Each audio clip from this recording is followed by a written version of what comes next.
Hi all, welcome back to my channel Sirisha's world.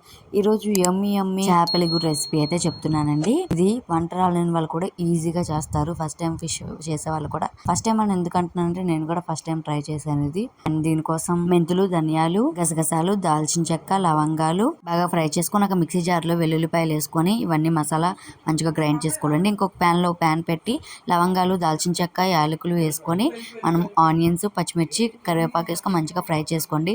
ఇలా fry అయిన దాంట్లో కొద్దిగా పసుపు, కొద్దిగా అల్లం వెల్లుల్లి పేస్ట్, సాల్ట్ వేసుకొని బాగా ఫ్రై చేసుకోండి.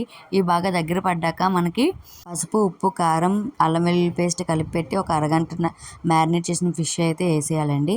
ఇలా వేసిన దాంట్లో ఒక 5 minutes అటు ఇటు తిప్పుకొని మనం కొద్దిగా వాటర్ అయితే వేసుకొని కొద్దిగా మసాలా మనం ఏదైతే మిక్స్ చేసామో ఆ మసాలాను వేసేసుకొని మంచిగా బాయిల్ చేసి లాస్ట్లో అయితే కొత్తిమీర జల్లేసుకోవడం అండి. టేస్టీ చేపల ఇగురు అయితే రెడీ అండి. వీడియో నచ్చినట్టయితే లైక్ చేయండి. Thank you.